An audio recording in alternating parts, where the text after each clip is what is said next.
you allow yourself to merge with their energy field. So there's a number of ways, but the predominant way for me is I ask permission to merge with the animal's energy field. I'll give you an example because I think it will probably demonstrate it better than I can speak it. I worked with somebody who had an animal and their whole face was swollen, a dog, and was not eating, and they were considering euthanizing the dog, and because they couldn't get enough calories, and no matter how much steroid they gave the dog, the swelling would not go down.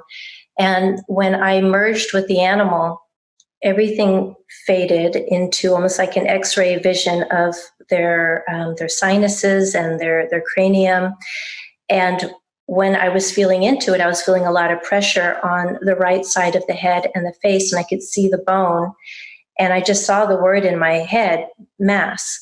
And then I felt pressure. And so I described that to the person. I said, they're feeling pressure on this part, and it's putting pressure on these bones. And maybe have a conversation with your vet about the feeling of pressure there. And she called me up later on that day and said they opted to euthanize him.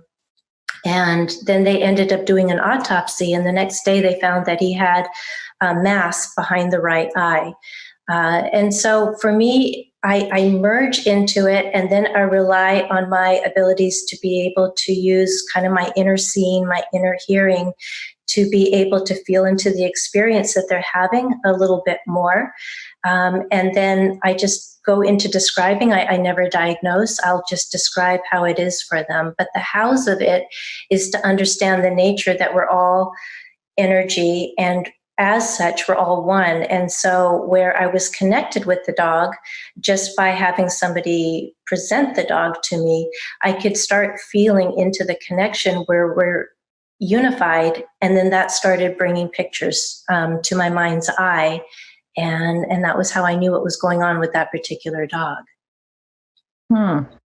Wow, that's absolutely fascinating. In these conversations for this summit, a lot of times I will ask the person I'm talking to, how can we do this at home? But it almost sounds like you've got an ability, a gift, I'm not sure what word to use, but something that isn't very typical, that most people cannot do at home. Is that accurate, or do you think that anybody, if they put in the work, can learn to do this? I think anybody can learn how to do it better than they're currently doing it.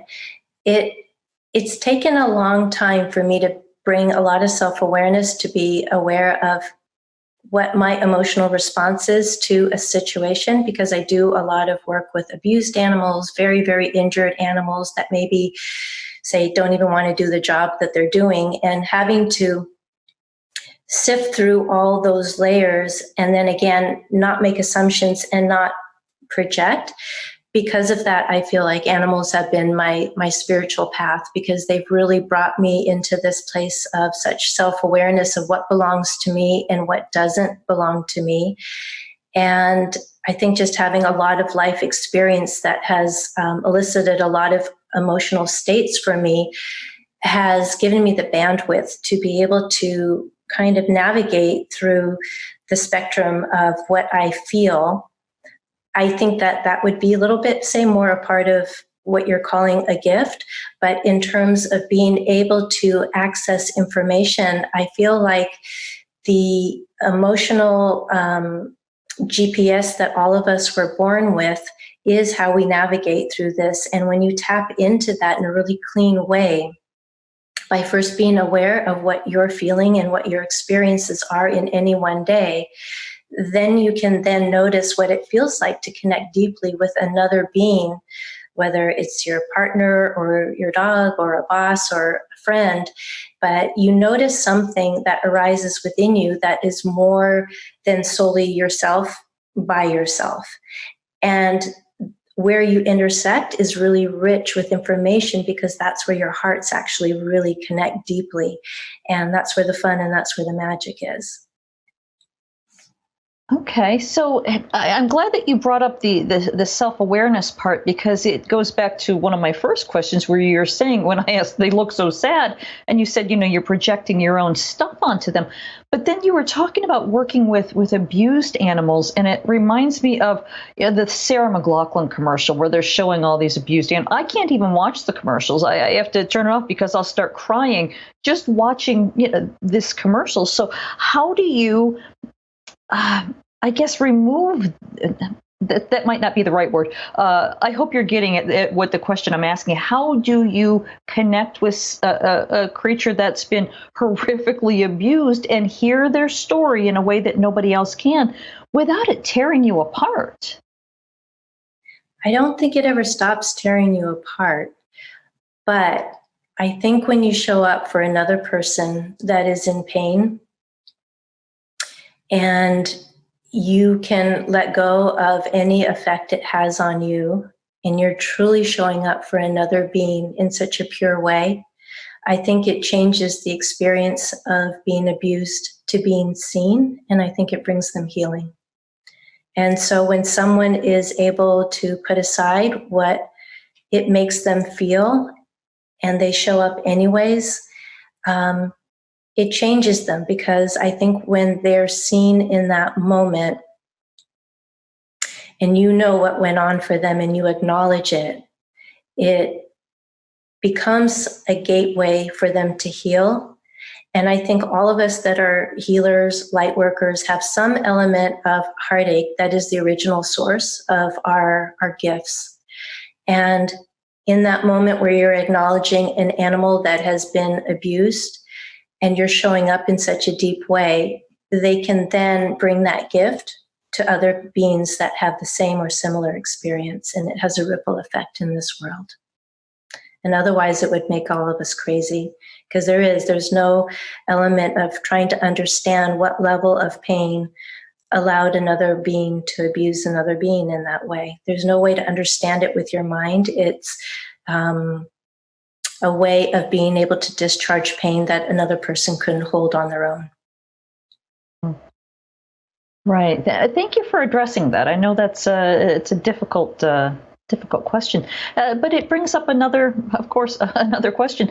I've got a kid, or we got a kitten. She's now a couple years old now, but we realized when she was brand new that her tail was like this. So it had obviously been slammed in a door or something.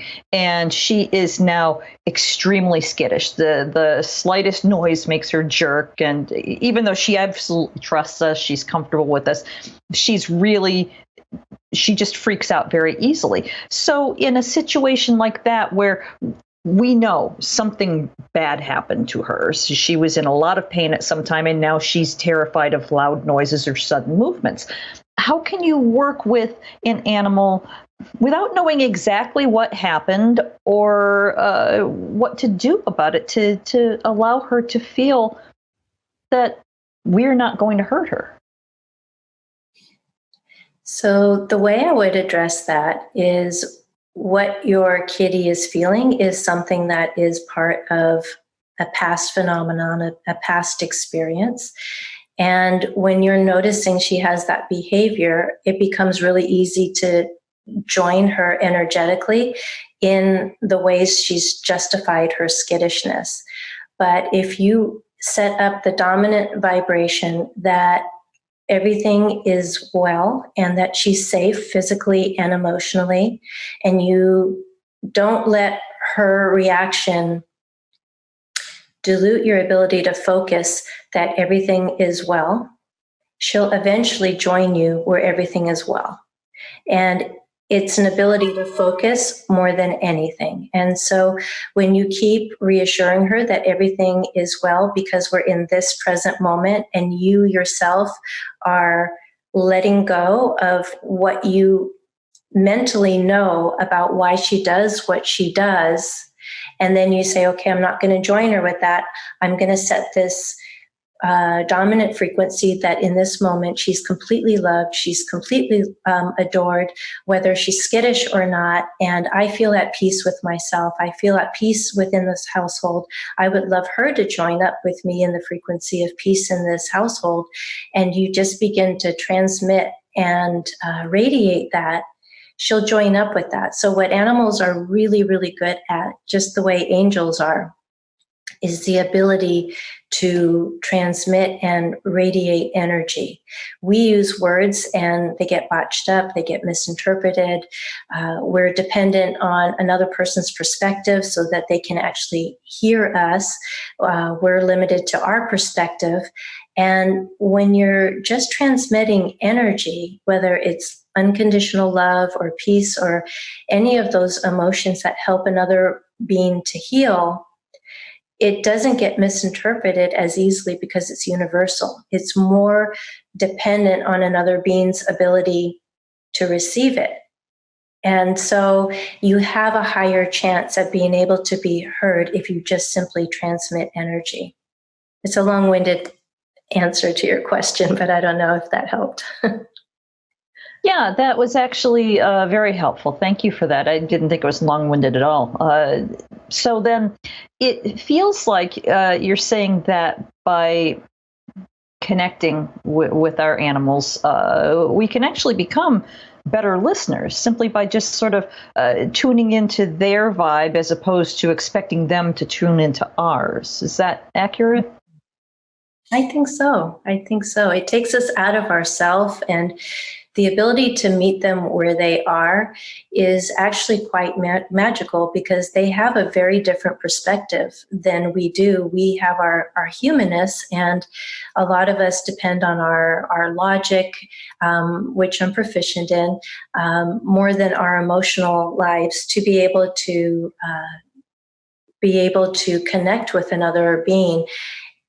The animals, whether it's a dog, a cat, or a horse, there's different levels of consciousness that actually create and give rise to the form of a horse or the personality of a cat. And so being able to listen to them means actually letting go a little bit of your humanness and being able to really connect deeply with something that's very different and unique by letting go of any agenda and just being able to connect with how they're feeling and experiencing a certain thing. And that really deepens the relationship as an interspecies kind of a way of being able to connect that goes beyond the language of words.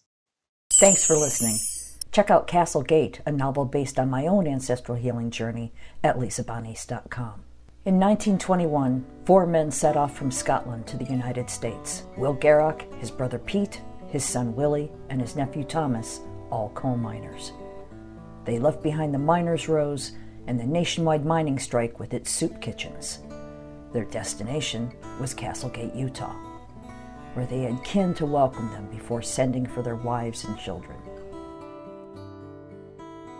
They prospered in America, working in one of the finest mines in Utah. Until that tragic day, March 8th, 1924. Disaster struck. 3 explosions trapping 171 men inside. Rescue crews worked tirelessly for days, but sadly, they could not save a soul. Women were widowed and children were orphaned, and some never recovered from their broken hearts.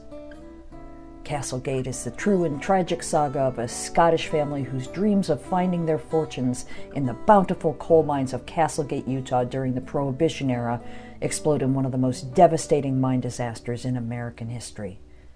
Learn more at lisabonis.com.